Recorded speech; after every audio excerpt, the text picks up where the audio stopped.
Military Broadcast Radio, the station that's giving veterans a voice. Find us on the web at mbradio.us. This entire military is one cohesive, dedicated force. And the threats to our nations, they don't sleep. They're watching our every move. Iran, Russia, China, North Korea, ISIS, Al-Qaeda. They may be watching this right now. Our military should not be mistaken for a cable news gabfest show. We don't care what you look like. We don't care who you voted for, who you worship, what you worship, who you love. It doesn't matter if your dad left you millions when he died or if you knew who your father was. We have been honed into a machine of lethal moving parts that you would be wise to avoid if you know what's good for you. We will not be intimidated. We will not back down. We've seen war. We don't want war. But if you want war with the United States of America, there's one thing I can promise you, so help me God. Someone else will raise your sons and daughters.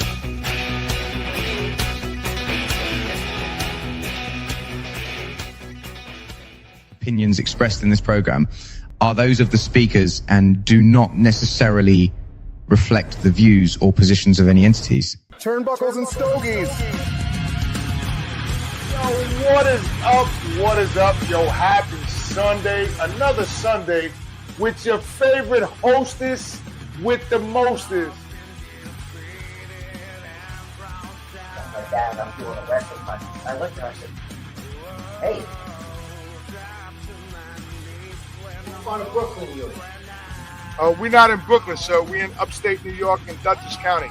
I'm originally from Yonkers. Hung out in the park. I guess you guys don't know each other that well. Oh,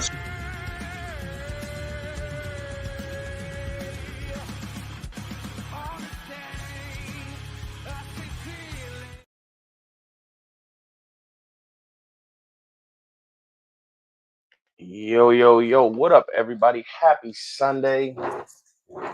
We are back with another live episode of Turnbuckles and Stogies. We had to switch plans, change some stuff around, but it's okay because we got another great guest here today.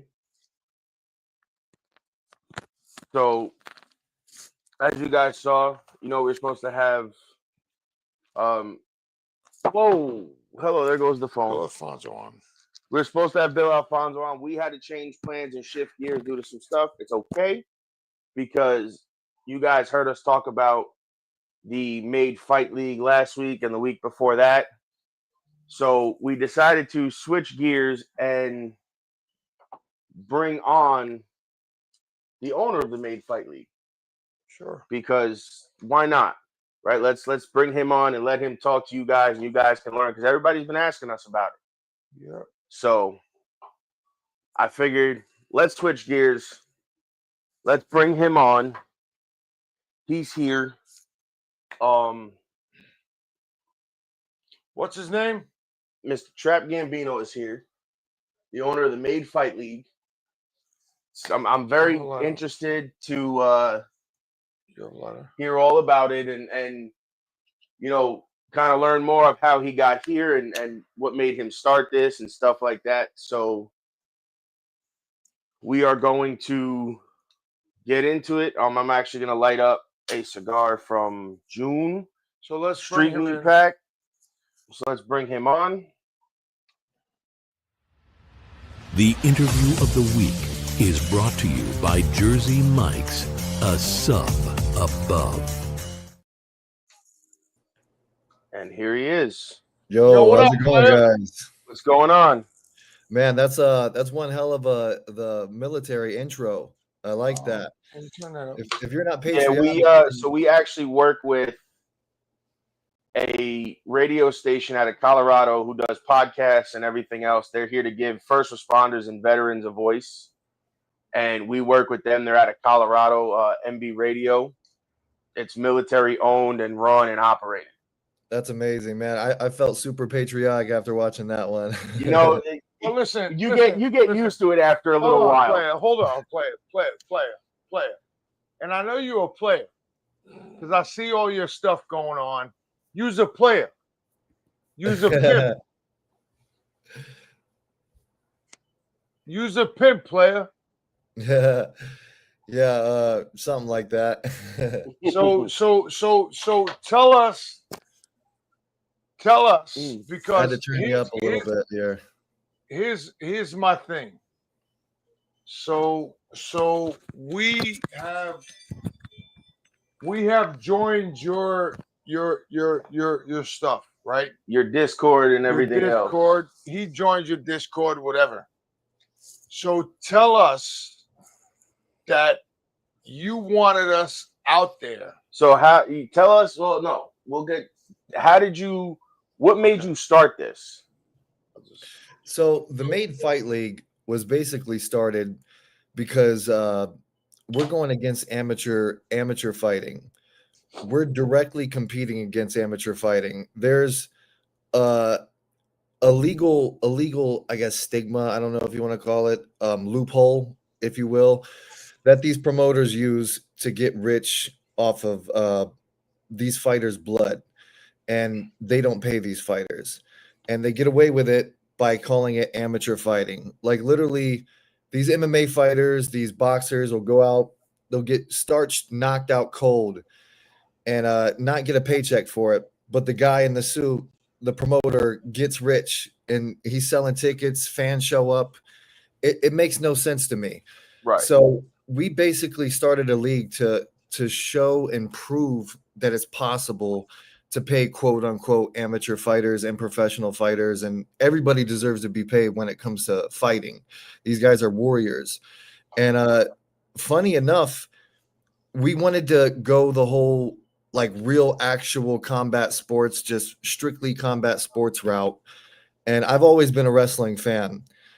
And funny enough, it was almost destiny because our last venue backed out last minute. So we had to panic book another venue, which happened to be a prestigious wrestling venue here in Las Vegas, which is the Future Stars of Wrestling, SW Arena. And it was weird because it's not a boxing arena. It's a wrestling arena. So these boxers are like bouncing around in the ring and stuff. And it's giving them way too much give and everything else. It's pretty crazy. So it kind of like it molded our sport a little bit different already. And then when the commission showed up, we had to change a lot of things as well. So it really developed into like from combat sports to combat sports entertainment. So now it's like we're a little bit of pro wrestling and a little bit of combat sports at the same time. So we have like real fights with like story wrestling, like story. Morning, sunshine. Like that's my buddy Rich. Morning. So now you kind of took everything and molded into one, basically. Yeah, it's almost like it molded itself, really. I just kind of was throwing a bunch of stuff together, trying not to get caught by the commission, and right. It was. Let me ask you this question. I'm gonna ask you this question because I've been in business 35 years. So wrestling and MMA. So what are you more competed towards, MMA or wrestling? It's boxing. Boxing, MMA, whatever you do. Yeah, fighting. Yeah. I kind of call it all together as well because it's we want to go like full fighting at the end of it, but I'd say I don't know. I'm a mark when it comes to wrestling. Like I'm an attitude era freaking. How you doing, Mark? Yeah, I'm a big wrestler, bro. But when it comes to like attitude era, but yeah, I don't know. I'd say both, honestly. It's kind of developing into both, really. So now have you considered, I see you promote a lot of the boxing aspect. Have you ever considered promoting like wrestling shows themselves? Yeah, I want to have like a wrestling match on this event. I just haven't had like some guys, so right. I mean, I'm new to all this, so it's like it's weird booking. Right. Hello, we're the guys that can get that done. I mean, how many matches did you want to have for wrestling is the question.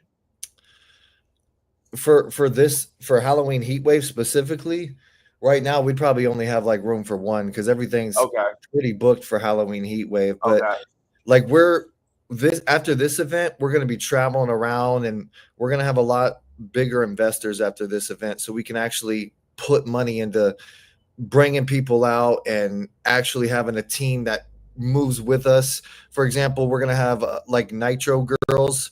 We're going to call them MFL girls, and they're going to be traveling with us as well. And right now it's like we're trying to develop a stable team. Can I be one of the? Can I be one of the Nobody Nitro wants girls? to see that. Can I be one of the Nitro girls? Nobody wants. Hey, to don't see say that. nobody. I know there's some guys out there. Listen, I'm good. Listen. I could come out with my titties showing and everything else. That's hilarious. Listen, this is what we do, bro. Our podcast is no. To a certain extent, because we've changed some things. Yes, because we had to change some things because we're on due to the radio station getting some stuff. We've kind of had to scale some language back. We've had to put some filters on, which is okay. HR mode. So the end of the day, you got to do what's best for everybody. Let me ask you this. So we reached out to you, I think in over the summer, something like that. Posted up that you were looking for producers, background people, podcast people, agents. So let me ask you this. So now you reached out to Joey, the guy right here. This guy. Why are you pointing your finger? They know. Mind your business. Mind your business. So you reached out to this guy. The Vanilla Gorilla. Yes, sir. So the Vanilla Gorilla, the boss dog. So you reached out to us and we want to come out there. So now, how is that working with, because I have a friend of mine and my brother that wants us to come out to Vegas at the end of the week, at the end of the month. He's coming out to Vegas. He'll be out there in between the 29th to the 31st. So can you get us out there for your? So I was gonna say, how do people get to work with you if that's a possibility? How do they reach out and potentially get the opportunity to work with you? Like we would love to. So I'm not the guy who hires people, but I do vet everybody. Like I'm obviously the head of everything here. Right. But we have the Discord system and all that. But right now we're trying to develop like a sizzle reel for these investors, so I can bring all these guys out that aren't local, like you guys. Right. It's really hard to find like announcers and broadcasters and stuff here in Vegas, believe it or not, that know pro wrestling like the Midwest does. And like I'm from Ohio, so it's just it's a different vibe. And a lot of these people I want to bring out and fly out here and all that stuff, but honestly, it's all out of my own pocket right now. So that's really the biggest thing that's holding us back is we're so new that we just need that sizzle reel for these investors. And after these two events, I can show them like, hey, right here, we made history, combat sports history with this private event. This next event coming up is public, and we're going to have more celebrities and stuff there.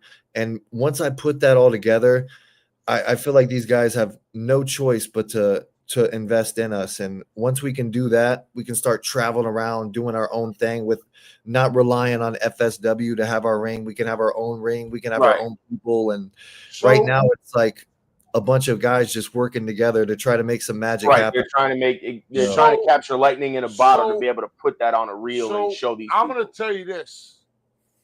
If you want the locks to come out, LOX, I can get them to come out.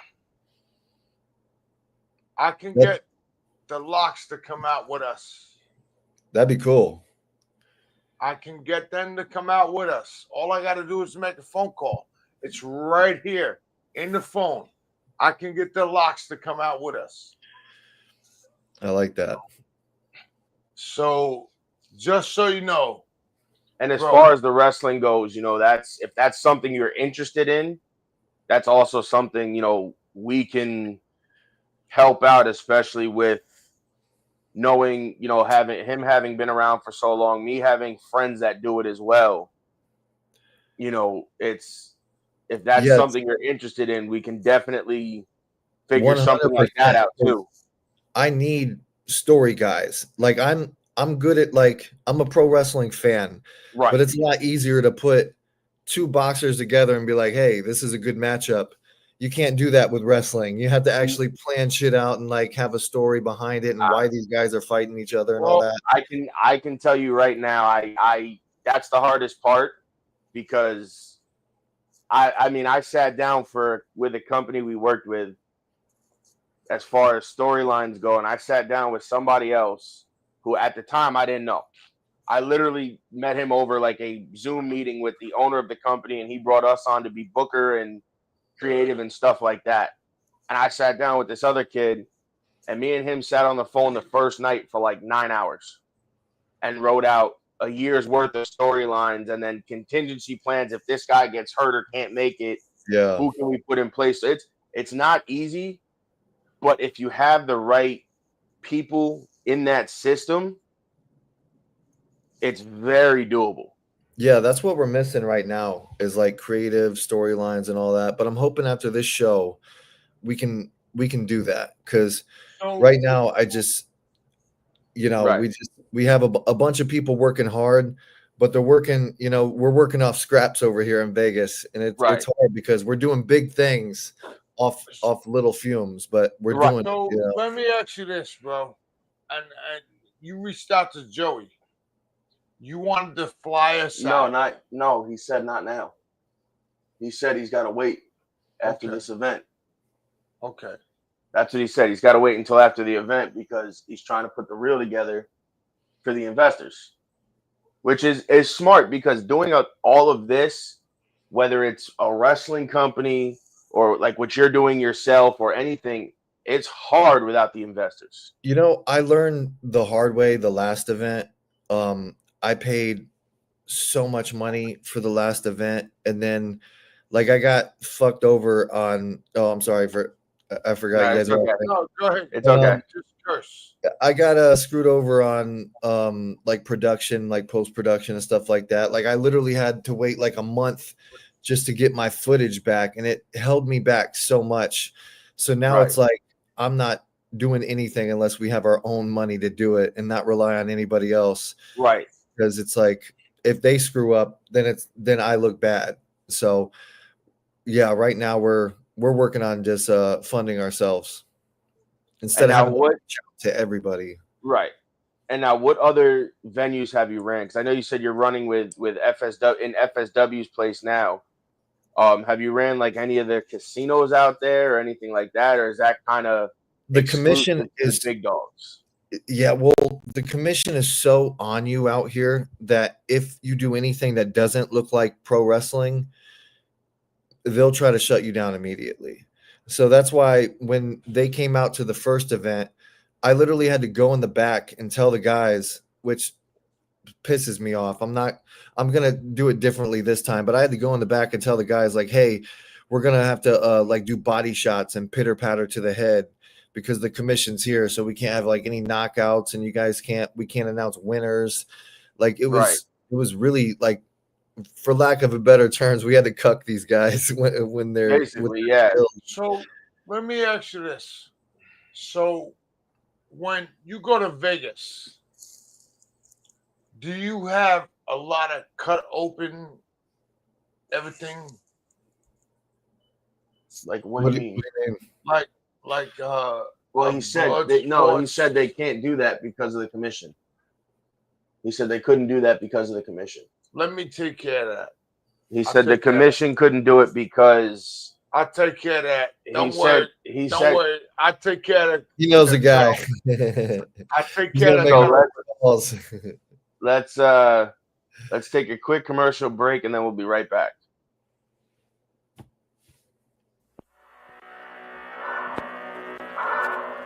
a drifter, babe. Don't wanna love a man like me, no. I'm a drifter, babe.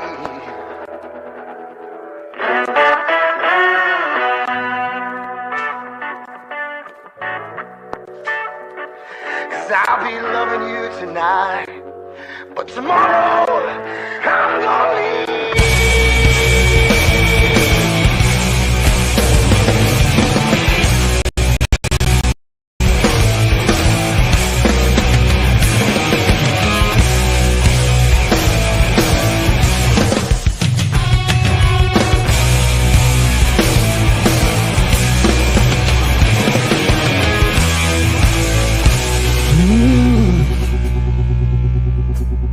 I'm a drifter, babe. You don't wanna love a man like me, no. I'm a drifter, babe.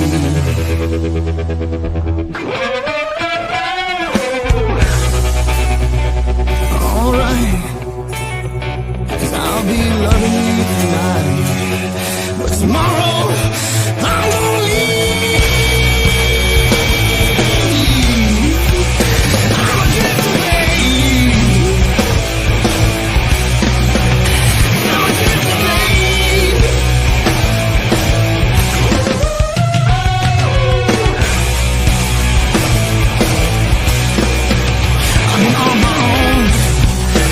I've been all alone since I was 17.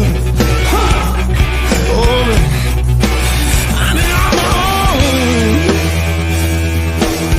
since I was 17.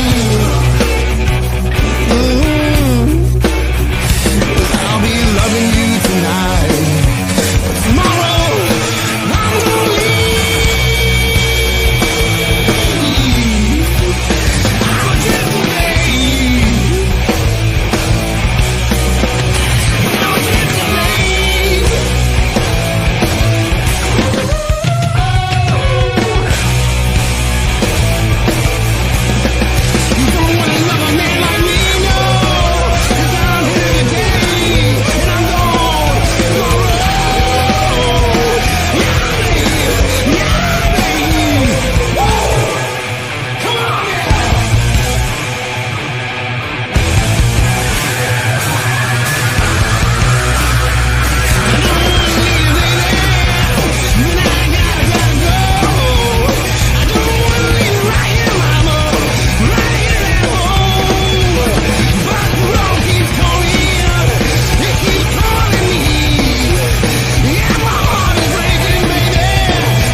Yo, We are back. we are back.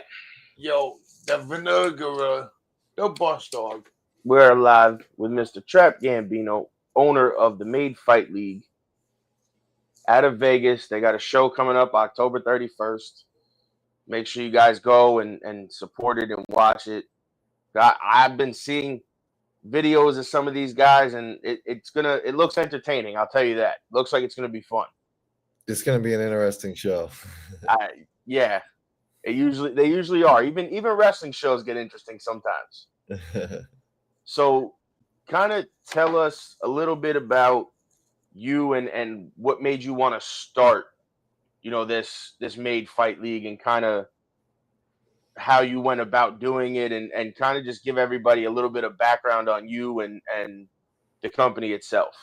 So I'm originally from small town Ohio, and I was in a small town with big dreams, and I wanted to come out here to Las Vegas, be a big movie star and UFC fighter, all this stuff. And I didn't know anybody out here. I didn't have any friends or family or any jobs lined up or anything, but I literally just packed everything up in a car. It was me, my daughter. She was 3 years old at the time, and my wife, and we just drove across town with no money or anything, just heading to Las Vegas. And we fucking made it to Las Vegas. And once we got here, it was like, now what? Like, what do we do now? Right. But we were literally staying in the circus parking lot in our car for like a couple days, basically homeless, trying to figure stuff out. Like, what do we do now? Then we found out that there was a thing called weeklies here. You can get a weekly for like $300. You might be beside like a crackhead. Yeah. You might get shot up, next door to you or something. But, for $300 in Vegas a week, you couldn't beat that. So then we got in that. And then it was like a cycle and learning everything in Las Vegas. And the whole reason we came out here was to make it big. And I wanted to be a fighter, but I was 465 pounds. Wow. I wanted to be an MMA world champion and all that. And that caught on social media, I guess. And because of that, I got offered to go on the Dr. Phil show. And then I blew up because of Dr. Phil. I went on there, and he basically told me that I was too fat to be a fighter. I was delusional. I'll never, make it as an MMA fighter and stuff like that. And he might have been right at the time, but I had no choice but to leave the show and prove him wrong or be a loser to everybody who saw my shit on national television for the rest of my life. So I left the show and I became an MMA fighter, jiu-jitsu competitor, and I was successful, and I lost and won, but I didn't get paid that whole time, and I had like 40,000 followers, and I was on national television. I did from that one gig, I took that and did shows with Stone Cold Steve Austin. I was on Taking Over America with Stone Cold when he did a show out here in Vegas. And good friends. Yeah, it was crazy. I got starstruck when I was next to Stone Cold. I'm not gonna lie. Yeah, I'm sure. I never get starstruck with anybody but wrestlers because I feel like they're bigger than actual stars. They're made out to be larger than life. That's what it is. They're made out to be larger than life, and you get in front of them, and it's like, yeah. And it's really them. It's like they've lived it and worked it for so long that they're not even working anymore. Like it's really just them. Right. But anyways, so that whole time I wasn't getting paid. I had to pay. I was flying all the way to Florida and stuff like that to compete on these celebrity boxing events and stuff like that. And everybody was thinking I was getting paid all kinds of money because I was on TV and stuff, and I wasn't. And it just hit me like, this is horrible. This is wrong. Like, amateur fighting is useless. So I basically had to stop fighting just because of that. And my wife was an amateur fighter too. So she was amateur, then turned professional boxer. Let me ask you this. Who's your wife? My wife is Ashley Mobwife Gambino. She's a retired professional boxer. That's cool. That's pretty cool.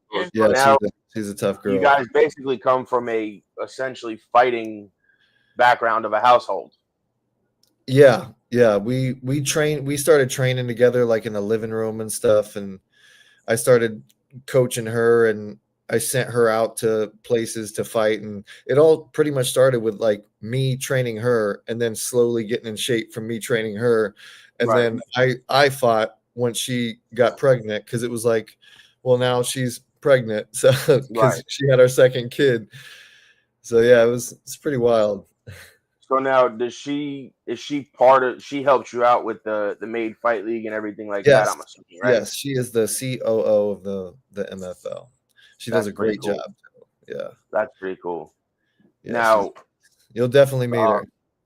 I'm looking forward to meeting all you guys when we eventually make it out there and we can do something together and maybe put, like you Or said, I eventually out there. I mean, either way. yeah, this is expanding, man, and I really want us to travel. And Vegas is a lot harder to do things than people Right. realize. New York, it's not terrible from what I've heard, but it's definitely difficult. Yeah, They have the yeah. athletic commission New involved York. in everything. I heard Listen. New York is horrible too. We have some guys over there in New York, and they tell me that it's not easy over there. No, even for wrestling shows, because you got to have you got to have the ambulance. You got to have like $1 million insurance policy. You got to have all kinds, unless you able to operate under somebody else's license. Yeah, that's where we're lucky, because the FSW has everything. That does happen here as well. Like if there's a company that you're working with, or you can borrow you can operate under somebody's license, then that usually kind of covers it, because you're operating under theirs and they're giving you the permission. But Yeah. obviously, you have to pay to borrow the license. You got to pay for the ambulance. Usually, depending on who you work with, as far as like wrestling promoters go, they'll usually have the ring and everything for you. Yeah. You just have to basically get the talent and get them all there and take care of them. It's like babysitting these guys is the hardest part. Yeah. I'm glad that I'm slowly moving away from that role. Yeah. So now, have you fought on any of the MFL cards yet, or are you just strictly the promoter? No, our first and only card was on June 27th. Okay. And literally, like, we're so new. I had the balls to like book the show before we even had an LLC. I got an LLC. We got our LLC like a month before the show. It was wild. Yeah, it was crazy. We was like meeting in like parking lots and like by picnic tables and shit. And then out of nowhere, it just blew up. And now we're like meeting at the top of buildings in Las Vegas and luxurious places and getting celebrity endorsements. And it's pretty crazy, That's man. Cool. Yeah, it's wild. That's interesting, especially being, like you said, you are such a new company. Yeah. To have that already is crazy. Yeah, I was really surprised at how fast everything was going, and I'm hoping that we keep that momentum for the second show. That's my biggest fear. Usually, that's my thing. Like I understand what you're saying. Is like you already got the momentum. Hopefully, it keeps going, because to have a lot of that out of the gate already and only have one show under your belt is saying a lot. Especially in Vegas. Yeah. Like, that's why I feel like I want to come out, like I want to expand. I want to go to the East Coast and stuff like that, because like we're cool here. We stand out here. I can only imagine like if we go to a place like, Ohio or something, like we really stand out there. Yeah, because like I know by me and where we are, 10 minutes up the road in the Mid Hudson Civic Center is what it used to be called. They do wrestling shows. They do MMA fights. They've done boxing events. Like, it's crazy. It's not a huge venue, but the history behind it, as far as like wrestling goes and all that, it's so cool to be there when you go watch a show, because it's like you're a part of another journey in their history, from having ECW and WWE there back in the day, and the boxing, TNA and boxing and MMA, and then you're going to watch, a local independent show, which, in my opinion, a lot of the independent shows are better than some of the stuff you see on TV. 100%. 100%. I won't lie. I enjoy my TV wrestling, but there's something about an independent show that's different. They have some great wrestling out here in Las Vegas. It's just like they don't stay in Vegas. They travel Yeah. around and all that stuff. But shout out to Big Valley Pro Wrestling out here in Vegas. They put on some amazing shows. And what they do, it reminds you of ECW because they'll book like hockey rinks and they'll literally just put a ring in the middle of like a bunch of ice. And it's like they'll be slamming each other. It's the craziest thing ever. Big That's Valley Pro insane. Wrestling is wild, man. That's crazy. I've never seen it I've never seen a wrestling ring on an ice rink before. I've seen it floating in a pool in Japan and WCW, and I've seen people's backyards for like deathmatch tournaments and stuff like that. And then to hear an ice rink is crazy. I did a tryout. Well, I guess it was kind of like a social media thing. It was back when I was still doing my influencer thing. And they probably went a little bit harder on me. But, I mean, I was an MMA guy, and I should have been, I should be tough from this. But I had a whole new respect for wrestling after I did a quote-unquote tryout. Just taking backdrops, running the ropes. It's a completely different animal.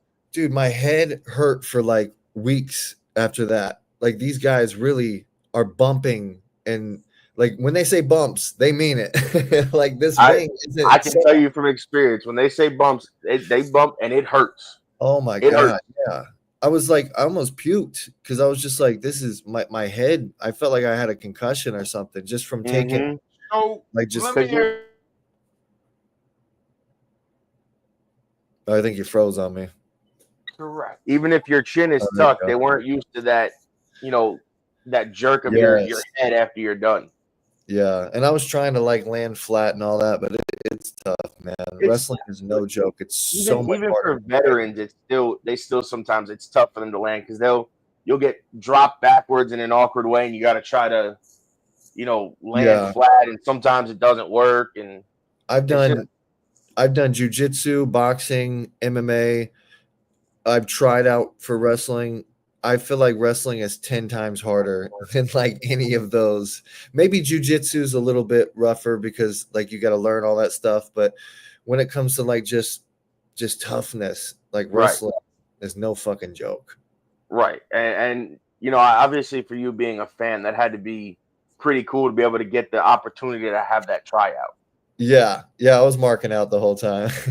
But it's people, because you've done it, you understand kind of what goes into it. And some people don't get it. They think it's all rehearsed or choreographed, when in reality, I tell everybody, I've been on the commentary side, I've been on the backstage side putting stuff together.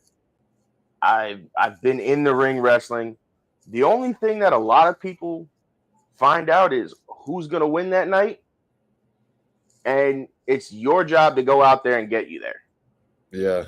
They leave that up to the talent. And that's what people. See, I didn't even know that.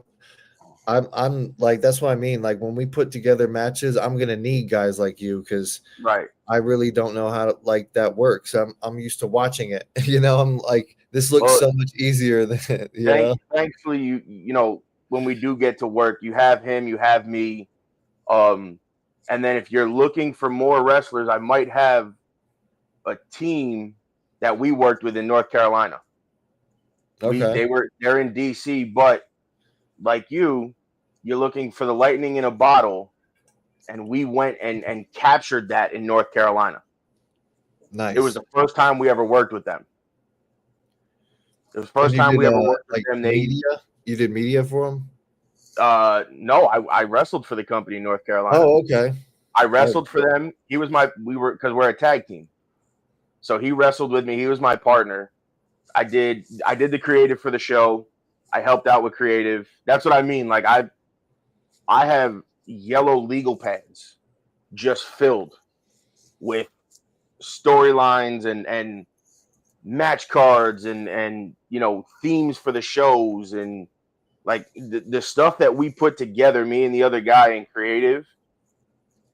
It's funny because people listen to me when I'm talking wrestling and when I'm doing creative and stuff like that, and everybody said I turned into like an evil genius like Paul Heyman, because I will sit there and be like, no, listen, do this. If we do this, this will work better.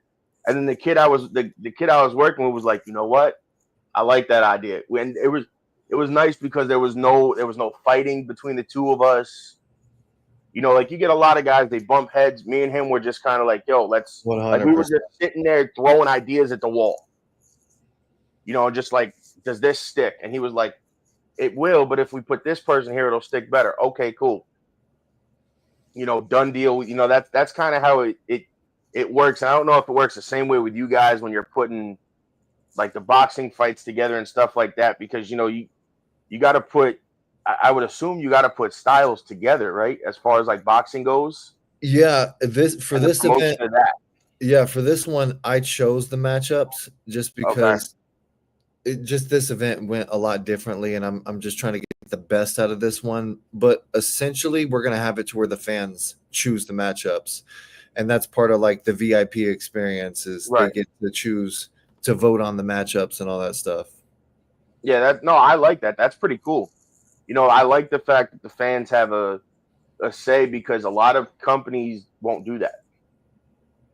You know, and the fact that you're giving them that opportunity shows that, you know, you want them to be just as much a part of the show as the guys on the card, the people in the back, the social media people, the announcers, the ring guys. You want everybody to be a part of that collectively, which is awesome.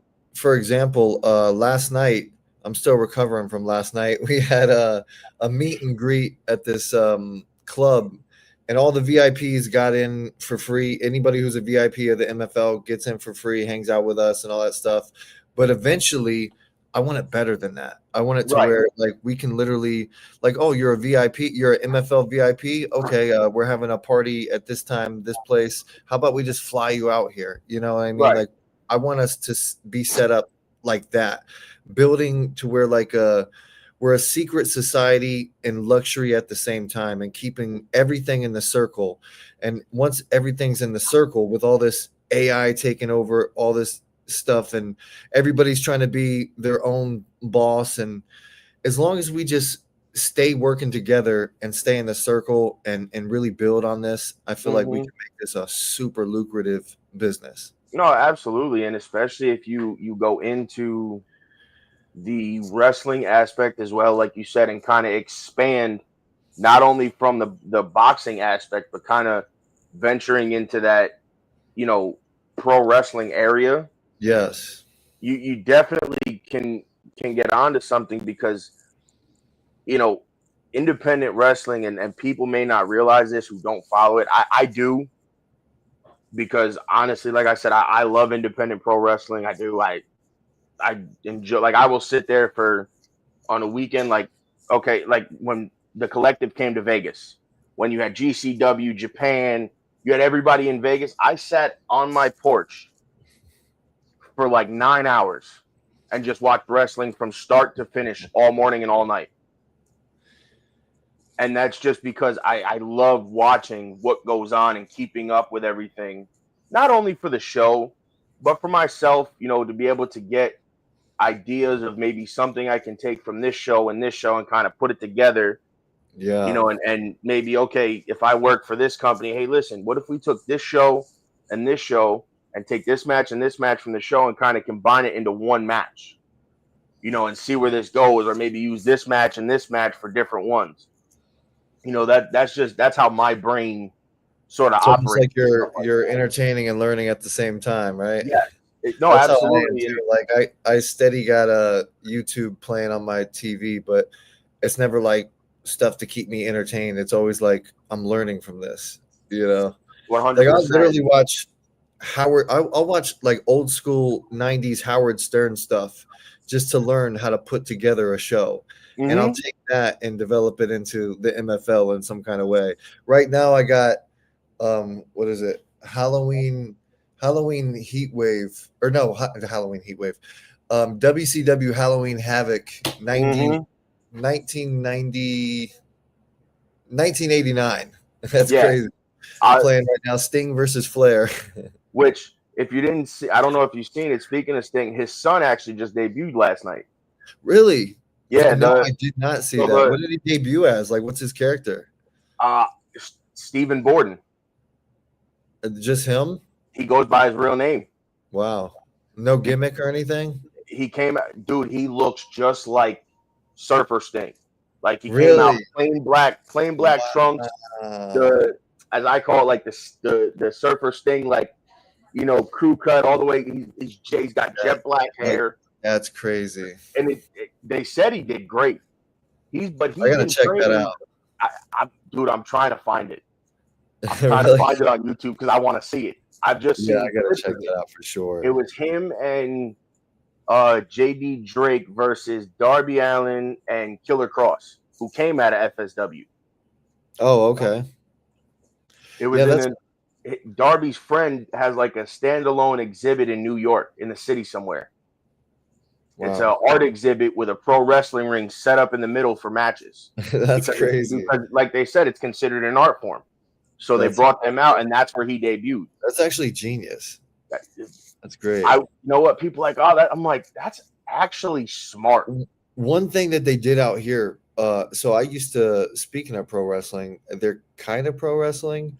I used to work for the Lingerie Fighting Championships, which is a wrestling league out here. Actually, one of the girls is working for us now. Okay. But one time they set up a ring literally in the middle of like Fremont Street. Like I was like, how is this going to work out?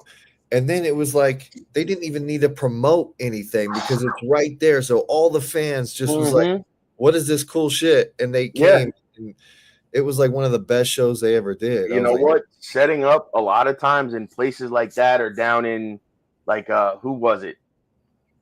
Somebody did it in the city or in the Bronx somewhere and just set up a ring right in the middle of the street. Crazy. Like they got the permission, I guess, from the city or whatever. They set it up right in the middle of the street and they go. Like you get a lot of the street fairs up here will have rings they will have companies that work with them that they'll bring in to do wrestling, and they'll set up a ring right in the middle of the street fair, and it's just everybody's just walking around. Oh, you know, like they'll sell like the ringside tickets to get really close. Yeah. You know, and then maybe a VIP autograph session, but most of the time the guys are out there signing autographs, you know, and then everybody's just like you said, just flocking to it, and all of a sudden you went from maybe having nobody with no promote. I mean, they get promoted on the radio, you know, this company's going to be at this fair set up for how many days, you know, whatever. But most of the time it's just people there see it and go, oh, wow, and just flock right to it. I'd like to do what Chris Jericho's doing, man. That'd be really fun. God or something. I've been wanting to get on that cruise so bad.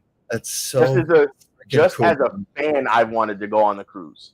I mean, could you imagine being like working as a pro wrestler on a boat, like on a cruise? That is the coolest. That's got to be the coolest shit ever. You know what? A lot of guys that did it said it was awesome. They thought at first it was going to be weird because, you know, the boat rocks, but they're like, dude, it was fucking great. Yeah, I wasn't even thinking about that. That's probably crazy. They were like, it was great. Like, I've seen, you know, clips from that cruise, and I'm like, I don't know if I want to wrestle on that cruise or just go as a fan. Like, I'm torn because I'm like, I would love to work the cruise because it would be, like you said, it'd be an awesome experience. But at the same time, I'm like, as a fan, I want to go and I want to hang out and I want to be able to sit down with, you know, like guys like Jericho, DDP, Mick Foley, Conan, and just hang out. Like, you know, it's just packed with nothing but wrestling fans, and they're all drunk and stuck on a boat. That's gotta be the fun fans and music fans and everything else because he plays with Fozzy on there. They'd be throwing each other through tables and shit. Oh my God. I would have thought there would have been a lot of that. From the videos I've seen, there wasn't a lot of that, which was crazy because I'm like you said, you'd think, you know, with all the wrestling fans and the music fans that there would be, you know, stuff like that. But he said everybody's just there to have a good time. Everybody's there to watch wrestling. I forgot about Fozzy. When I was a kid, I legit thought Fozzy was a different person. Legit. Just like for years, I thought Kane like died and then got replaced by another person, because I was like, there's no way that that's the same guy. And like, as a kid, you're just an idiot. But I used to think Kane and Undertaker were brothers for a long time. they're not. No. Yeah. Well, did you ever Or seen Andre the Giant's the dad of the Big Show? you see, now that could be plausible though. Yeah, I know, right? It could be. That's It could believable. That's believable. But like I seen their unwanted treasure show when they were looking their unfound treasures when they went to go see Kane in Knox County. And Undertaker walked in and he knocked on the door and she goes, "Oh yes, how can I help you?" He goes, "The mayor." And she goes, "Can I ask who's looking for him?" She's like, "Oh, he goes, I'm his brother. Don't worry, I'll just walk in." And he knocks on the door and he walks in. He goes, "Mr. Mayor." He goes, "Hey, how are you?" That's I'm like, nothing like keeping it alive through all these years of who's asking for him. Oh, tell him it's his brother. Don't worry about it. He'll know who it is. Yeah, You know like what I they mean? don't Like, even ask you questions. it's so cool because, and then you get like his podcast before WWE got their hands on it. And I will say this because it's not the same. You talking about the Undertaker? Yeah. If you have time and you like old school stories, so you got to watch his original, not the one now. I haven't watched any of the ones now since WWE got it, but his original ones, dude. He had Booker T, he had Devon, he had Kane, he had the Godfather, he had the Godwins. Like he had. I worked with the Godfather before. Oh, He's did out you? here in Vegas, yeah. Yes, I did. He worked for was it Cheetahs or something like that? I'm not sure, but we did one of the strip clubs. He was like a manager. Oh, okay. Yeah. Yeah, Cheetahs is I think it's something else out here, Sapphire now or something. Might be. So you said you worked with the Godfather. What was that like working with him? So he was a judge for one of my fights. So I did a fight that was, well, you can call it a fight. Right. You're in a bouncy ring with giant gloves, and it's like 24-ounce gloves or something like that. Ridiculous looking gloves. And it's 1.5 minute rounds, 3 rounds, and every last half minute they have a leaf blower with Mike Tyson's brand weed inside the leaf blower, blowing it into you on the fighters as you're trying to fight. And it looks like Tasmanian devil, like nobody can see anything. You can't breathe, you're choking. And it was the dumbest, craziest shit I've ever done. By the time you're done, you're high as a kite. Yeah. Yeah. It was wild. That's funny. Wild. Like I feel like everybody kind of lost that fight. Like well, depending on who they were, they might have liked to lose that fight. Yeah. They might have liked to lose that fight because in the end they won because they got high for free. Yeah, it was hilarious. I literally like collapsed because of the smoke, and then the guy just like put the leaf blower right on me as I'm collapsing. Oh no, I'd have been so mad. Yeah, they were just trying to go viral, and it worked for sure. That's cool. No, that's kind of nice, and especially he is out there. So like, if you do a wrestling event out there in the future, he's there. I mean, we've been commenting and stuff and trying to get him to come to Halloween Heat Wave, and like we've been like dropping hints, like, hey, we have this event coming out because we got mutual followers and all that stuff.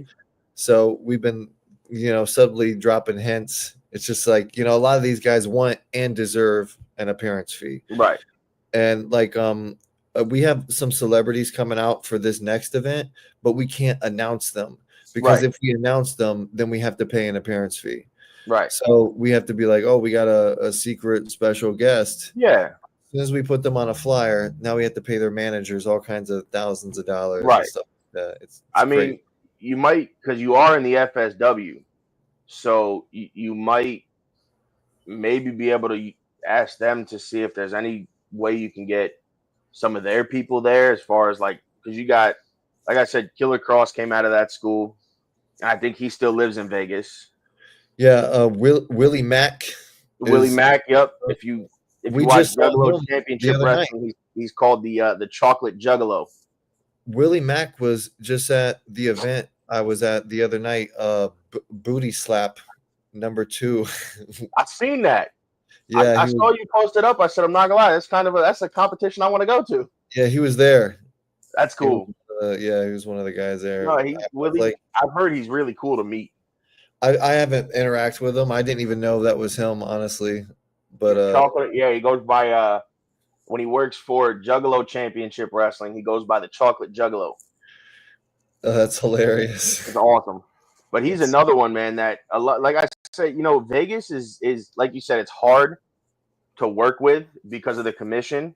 Yeah. But if you're doing a wrestling show, there's a lot of talent that's out there. RVD's out here. He's a fan of the MFL, believe it or not, because of Katie Forbes. I've worked with Katie Forbes personally a bunch of times. We worked together on the LFC, and then we worked together for the Mike Tyson hot boxing event. Okay. So I know Katie Forbes really, really well. I think she just had a baby, so shout out to her. Or she's about to have a baby. Yeah, I think it's her or the other girl. I think one of them. Oh yeah, yeah. Whichever one of RVD's girl, they kind of have like a trio. But shout out to RVD. They got a trio relationship going on right there. Mad respect, and they're not messing mad at them because wherever they go together. Mm-hmm. It's listen, and having him a fan of your stuff is a big thing. Oh, it's crazy. Yeah, that's another one I marked out for. For me as a fan, that would be huge. I mean, I've met RVD a few times. Yeah, he's cool. I've always been an RVD fan, and that'll never change. He's another one who's like, man, he's going through pain like daily. Like I can't believe that guy even leaves the house. A lot of these guys, like they're just falling apart. Like literally, the dude can't even shake somebody's hand. It gets and it's funny because like you see a lot of these guys like him, like Dreamer, like Sandman, that were in that ECW realm. Is like you see them now, and it's like, man, how do these guys still do it? Yeah, and they look RVD. I see him now, and he still comes out and he still looks good. He looks amazing, right? And he can still go, and I'm like, it's like then you hear stories like you're saying, it's hard, but then it's like he comes out on TV, and it's like, wait a second, I just saw that guy, walking through the airport 2 weeks ago, limping around. And now he's on TV pulling out, half ring 5-star frog splashes. Isn't it inspiring? Like how these guys can just turn it on. It shows you, like, man, sometimes I guess you can, you can do it. What? I will tell you from my own experiences being on that side of the business. When that music hits and you walk through that curtain, your adrenaline goes sky high. You don't feel nothing. That's true. Like. It's the same with fighting. I did the first that I've heard that so many times between boxers and MMA fighters and jiu-jitsu guys that they're like, yo, when you go out there, you don't even realize it. And then once that, and you guys probably the same thing, once that adrenaline dumps, everything hurts. Yeah. And then just dying for air. Yeah, like we did. So it's kind of funny you brought that part up, the dying for air, because when we worked in North Carolina, we were supposed to face another team. Card in the wrestling business is always subject to change. Yeah. I'm sure it's the same with you guys as well. If something happens, you got to change the card around. I'm not sure about, like I said, that kind of aspect of like the boxing and MMA world. I've seen the MMA world, how it kind of like if somebody has to pull out of a fight, they got to put somebody in. Yeah. I don't know if it's the same for you guys as well. Pretty much, yeah. Okay. So we got thrown into a match with the team that we worked with down there that we pulled off magic with. And the other guys in the match I give everybody in that match credit because we weren't supposed to be in that match. And the way I set it up, because we found out the guys weren't coming, I told the promoter, I said, don't go announce that we're in this match. Do not announce it. Do not announce it until that match is ready to start. Let them announce the two teams and then just have the announcer go, I just got word that there's a third team involved in this match. And that's kind of how I did it, because I didn't want the crowd to get, okay, these guys are going to be here. These guys are probably, I didn't want that. I like the surprises. Yes. As a wrestling fan, and everybody watching who's a wrestling fan knows, that surprise is usually the best part of the night, or at least it's awesome when you get a third team thrown into a match that you didn't know was supposed to wrestle that match. Yes, and a lot of this is ruined because of the internet, and everybody wants to be fast and first. And I remember, dude, do you remember, this might throw you back right here. I think it's called wwfraha.com. I think it was called. It was like a spoiler website.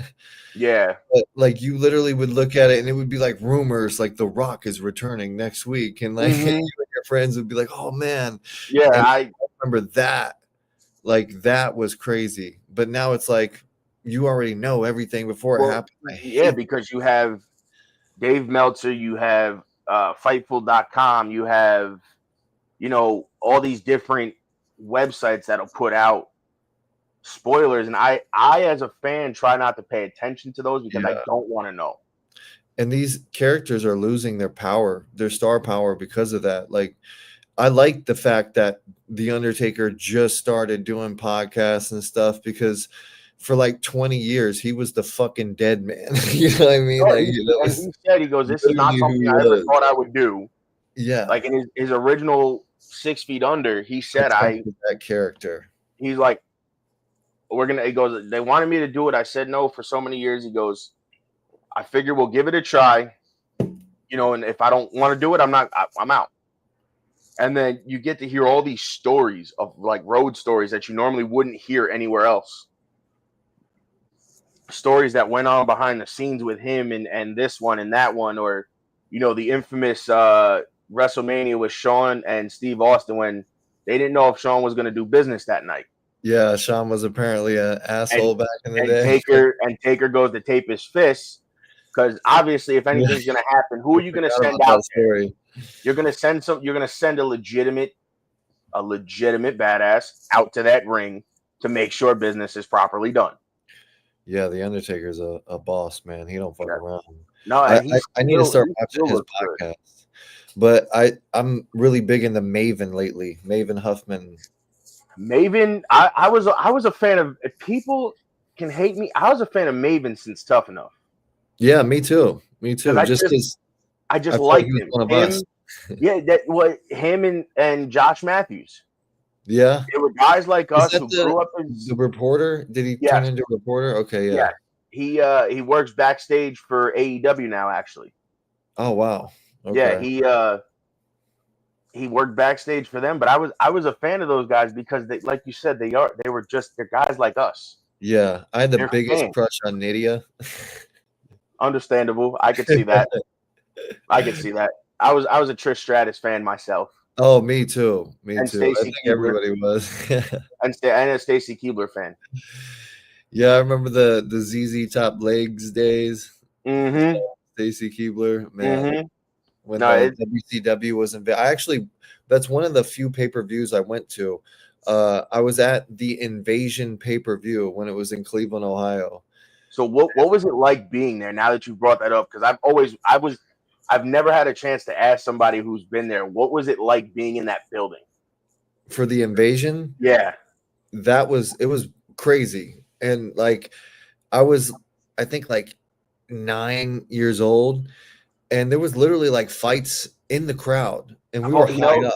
That's something I always wondered, if there was fights between WCW and WWF fans. It really was. And like, I was a kid, so I was like, why are people taking it this seriously? And like, my mom and they were trying to get me out of the area because like people were actually fighting in the crowd when Stone Cold turned heel. Because at the end of it, at the end of the pay-per-view, Stone Cold turned heel and went, McMahon, he sold his soul to the devil and all that. Right. And everybody just went fucking nuts, man. That's crazy. I've always wondered what it was like in that building because, you know, they're both fan bases were such diehard fan bases. Yeah.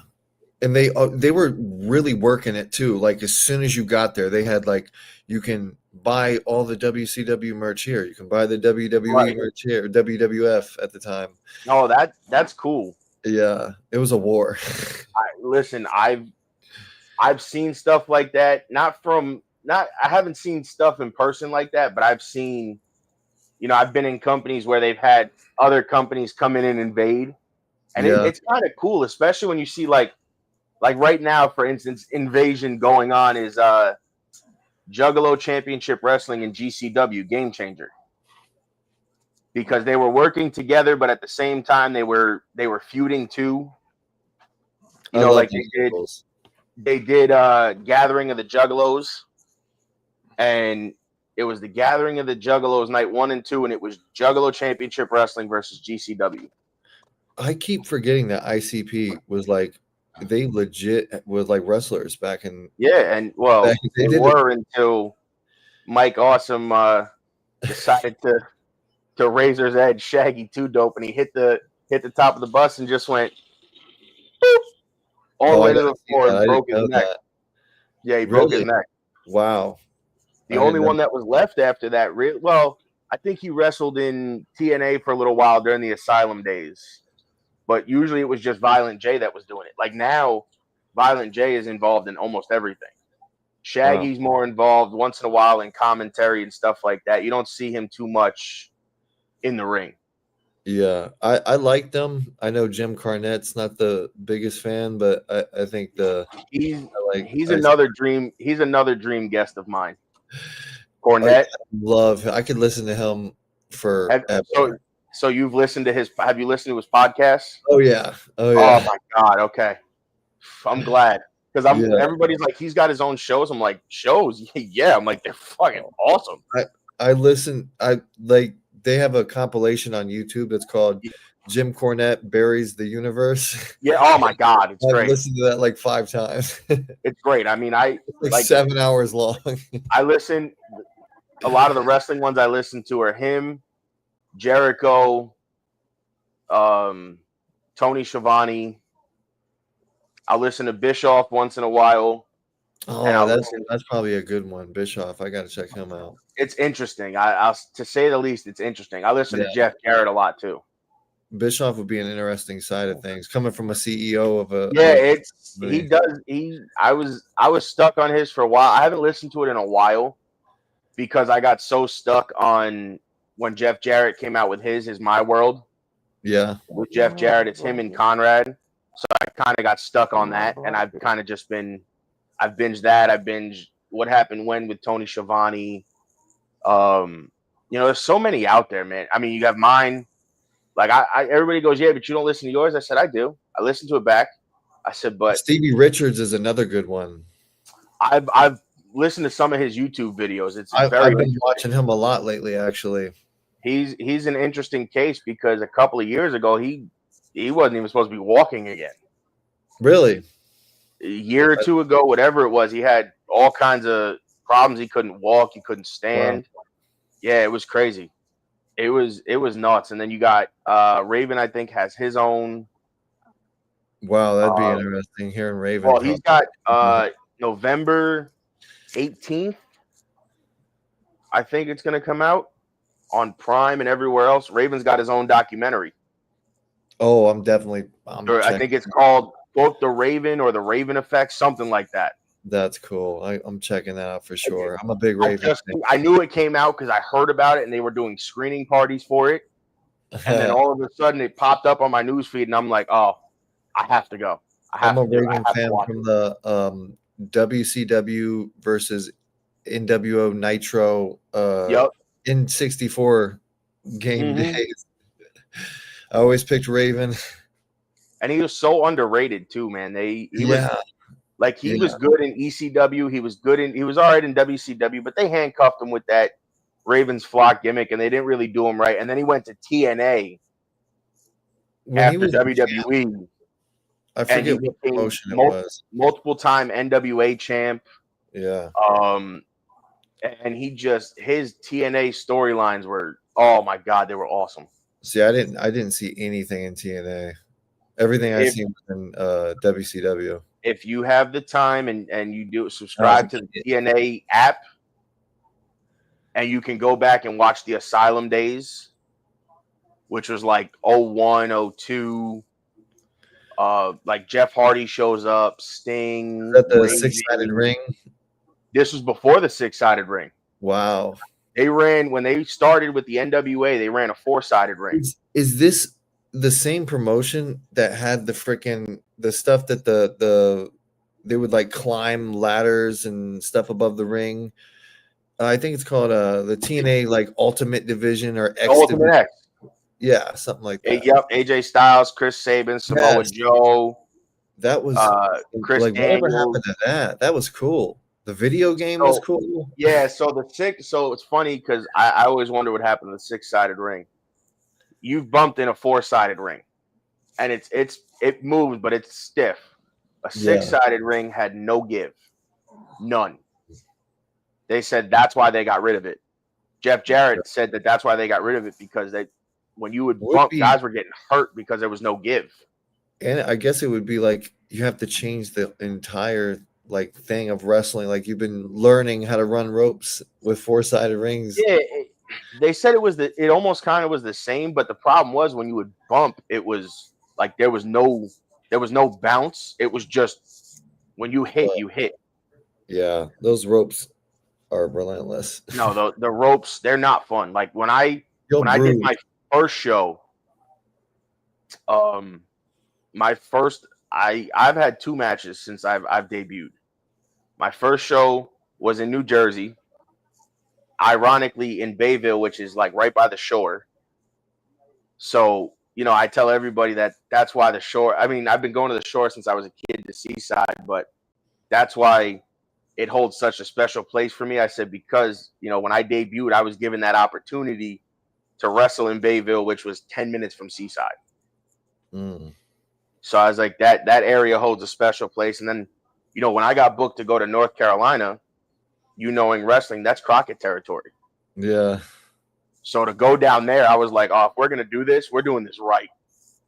When I came with creative to the guy, I'm like, dude, this is Crockett territory. Like we have to we want to attract those old fans back, essentially. Right. That's cool, man.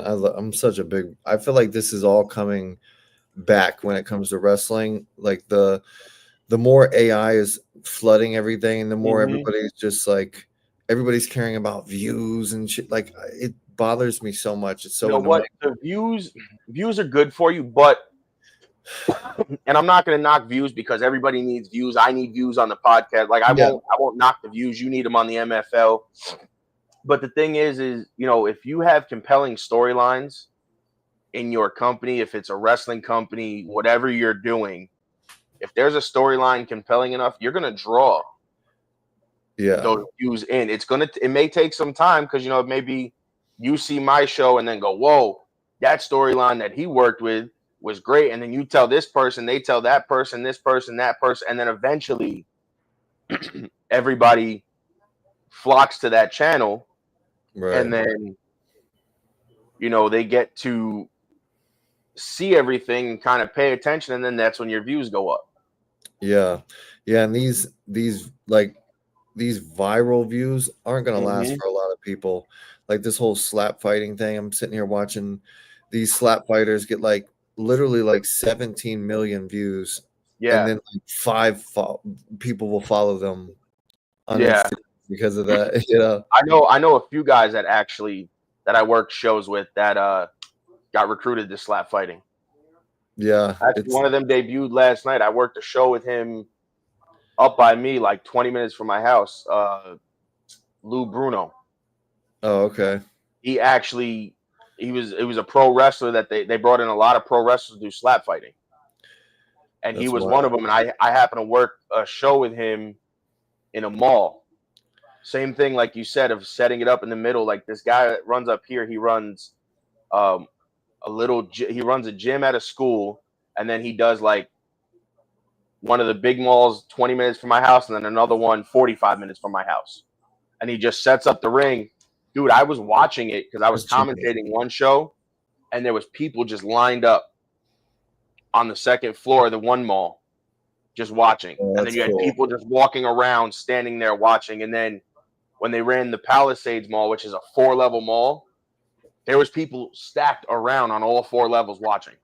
And then you had down below, they sold tickets to it, like I said, for ringside. Yeah. The first 5 or 6 rows, and then everybody just kind of stacked all around. That's basically how the LFC did it on Fremont too. It's a really good concept. I think we should. It is, and especially if it's that ourselves, especially when we come out there. Listen, it's doable. We're supposed to hopefully be coming to Colorado actually, to work with a wrestling company out there. we actually the guy got in contact with us the other day. He actually worked with MB Radio to stream his show. So Last time I was in Colorado was when weed just became legal. Yeah, it did not go well. It was definitely Mile High City. That's what I've heard. I haven't been out there yet, but this guy wants to maybe work with us and bring us out. So are you going there early to like acclimate? It's gonna depend on when the show is. If it's on a weekend, I'd probably fly out like probably a Thursday or a Friday after work. Because that's what messed me up, was like I wasn't used to being in the altitude, and then I got high in the altitude, and then I just got like extremely sick. So yeah, no, if I could get out there early, I would love it, but it would have to depend on when the show is. And I mean, if I have days off, before that and after that, then yeah, I would probably fly in a day or two before the show and get acclimated. Yeah. But it makes me wonder like how these fighters do it too, because these fighters, the promotion will be like, yeah, you're showing up, the day before. Yeah. So a lot of them probably use they were called alpha masks. Yeah. Like they help your breathing. Oh, like those CO2. Yeah, like the ones Marshawn Lynch used to have, where you put them around here and you run with them to kind of acclimate you to whether it's like pain. Yeah, to different terrains. Yeah. I wonder if that's what a lot of them do. Yeah, I wouldn't fight in altitude after that experience. Yeah. I'm like I said, I'm looking forward to eventually working with you guys. I know my dad is. Everybody's been asking us because we've mentioned to them that there's a potential for us to work with you guys, and they're like, "What is this place? What is it called? Where is it?" I'm like, I said if I can get him on before, the show, I was like, I'll get him on. Come on, ask questions, just learn. I said, because I'm learning with you guys. I feel like we're still learning as well. Honestly, we're still kind of developing and like learning on what exactly we are, because like I said, the first show was supposed to be a kickboxing event, and then it turned into like pro wrestling kickboxing event, and this next one's going to be for sure more pro wrestling style. So yeah, it's definitely an evolution, and I appreciate you being here along for the ride, man. Absolutely. We're like I said, we're both looking forward to it. My dad sent me the post, and he was like, reach out. I was like, okay. And I reached out and I was like, let's see where we go. And, then it was, well, let's join the Discord. And, I was like, all right, I'll join because, he uses Discord for cigar stuff, but he's not very technically savvy. Yeah. So I was like, he goes, well, put me in. I'm like, yeah. I'm like, do you really want, because he doesn't even really use it for the cigar stuff that much. Right. He has it because some of the groups we're a part of have Discord that he's in. But sometimes he doesn't even know how to use it. And that's not a knock on him. He's not a technically savvy person. Yeah, I'm still learning how to use Discord too. And eventually we're going to have like a class for all my crew members and everybody. Right. You need to. You definitely, creating roles for everybody is definitely where you want to eventually start, because I know like I have my own for cigars, and it's a pain. Because you got to give, if you, let's just say it's me and him, I'm the admin, he's the moderator, or another admin that can move people and add people. It gets confusing, especially if you're trying to do that and promote the shows and do this. Yeah. Sometimes I got mods and stuff. So yeah, that's what I'm gonna say. Is you're better off having somebody almost like a mod or somebody running it for you, so that you don't have to worry 100%. about that aspect. Yeah, they totally like revamped the whole Discord one day, and I'm very thankful for the mods that we do have, because they work hard. Yeah, no, I can tell everybody from experience. I've seen it. They work really hard, especially being able to keep up with, if somebody's having a conversation over here. You got to move it to this place. It's which I did, and then they were like, hey, listen, I know you're still trying to figure it out. Move it over. Okay, I'll move it over here. No problem. Whatever. Yeah, it's weird. I'm still learning. Like even they had to put me in my place sometimes because I'll post like different channels. I'm like, oh shit, I wasn't supposed to Yeah, post that. But I love you it, know, man. It's a community. I feel like Discord is definitely the future. it is for sure, and especially because you can get like you can do the live chats in there Yeah, with all of your fighters and maybe crew members. Like you have different like voice channels for your fighters, and then okay, hey, listen, there's a fighters meeting in Discord at 9 o'clock. Go to the fighters meeting room, and you click that, yeah. and then That's they all come exactly what we in. use it for. Yeah, And then or you like, do the same thing with the crew or like creative if when you eventually move to that wrestling aspect of like you may say to me, hey Joe, listen, you're gonna run the creative. you know you set up the meetings, obviously you're gonna be a part of it, but you might designate one person, hey listen, you're head of creative, whatever you want to call it, whatever you give it. You're exactly. running the meetings, you set it up, I'll be there. And this way, this person's in charge of fighters, this person's in charge of the wrestling and creative aspect, this person's in charge of this. So that way, you're in the meetings, but you're also not trying to set everything up yourself. Yeah, yeah, 100%. There's definitely needs to be branches. Of course, there. You know what? Any company like yours who's running and doing so many things, especially you moving all around and doing the different events and meeting at this place and that place, you don't have time to be there all the time. Yeah, 100%. So it's like you have to set it up to You can only where do so much. yeah, exactly. No, it's true. That's it's 100% true. Like especially even with this podcast, like we're booking guests. I had to write out a calendar on a piece of paper of Yeah, like all the Sundays I have open. So that way somebody goes, oh, what do you have open? I got November such and such. Okay, let me take that. Okay, I go over and I write your name. So that way, if I'm not home and somebody reaches out to my dad, he can walk over to the piece of paper and go, okay, November, okay, I got this open, this open, this open, and then go from there. yeah, yeah, and like a lot of that's everybody wants to do like calendar. What's it called? I forget. It's like an AI calendar thing nowadays. I get that Yeah. sent every day, man. It's every day. My emails literally turn into like Chat GPT, like talking to each other. It's wild. Yeah, it gets crazy. I mean, it's not easy. It's not easy. Especially like on top of we booking people, I'm producing the show, I'm uploading the Spotify. I'm doing the where we both run the Instagram, but I do a lot of the videos. Like if you go back and look, a lot of those videos that have all the different transitions with 900 different pictures, where people they were like, oh, I want you to use all these. Okay, I'll use them, and then I would go and create the video, and people like why it takes. I said it's easy, but it's time consuming. Yeah, 100%. A lot of it's just like tedious. Mm-hmm. But if you skip that, then you lack your right excellence. And I'm your excellence and your creativity. Like, sometimes it's hard.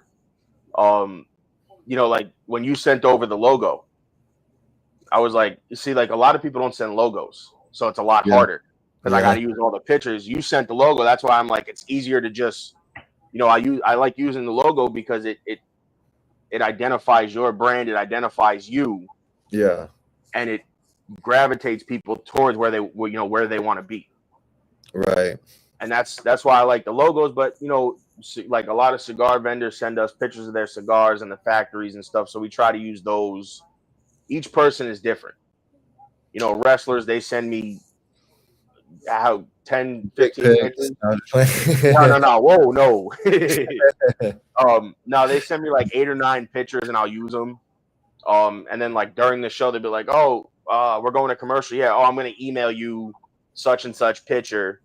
Let's talk about this. Okay. Let's talk about this when we come back. Sure. Yeah. I like it when they do that and they don't leave it up to you to just like copy and paste something from a website. Like, it's so annoying. Or you have to like screenshot some stuff and then edit it yourself.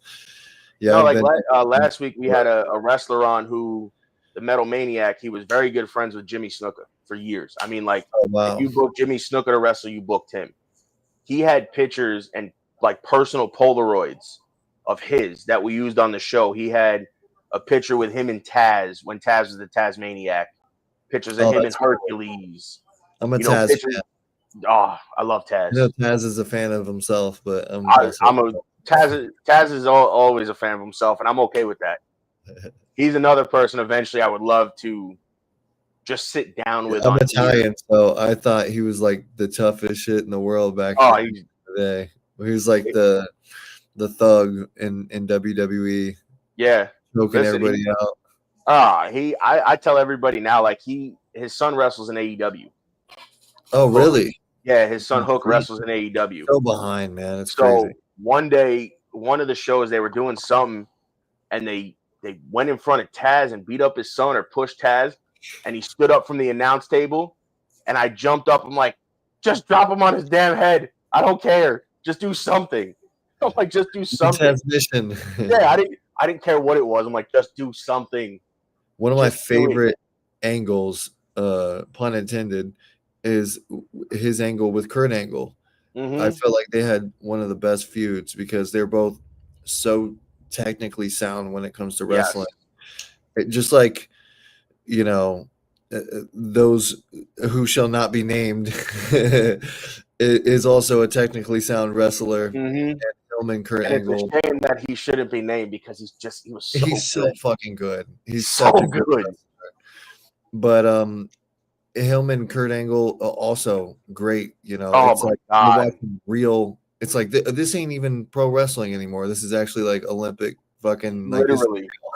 I felt like a lot of that was actually competitive. It was, and he said that they said that he could go for like hours. They said when you worked with him, you worked. Yeah, that's crazy. When you got in that ring with him, you got in that ring.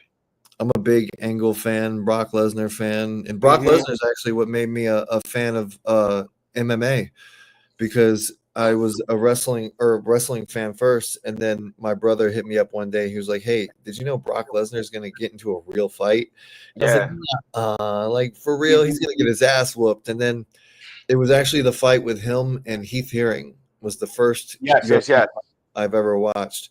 And the moment he punched him in the face and Heath Herring did a fucking backflip, and Brock was on top of him in less than half a second. Looked like a bull. He just rushed him like a bull. I was hooked. I was like, he got exposed here and there with like Frank Mir and a couple other guys, but they'll all tell you that he might have gotten exposed, but you were in for a fight because he wasn't going down.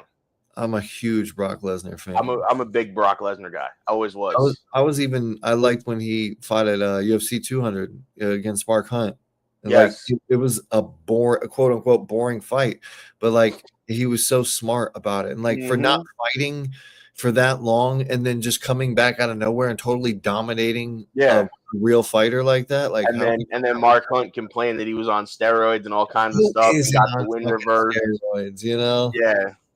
Well, I feel like everybody's on steroids. Listen, it is what it is. Yeah. So we're winding down here. Why don't you tell everybody where they can follow you, where they can buy tickets to the event?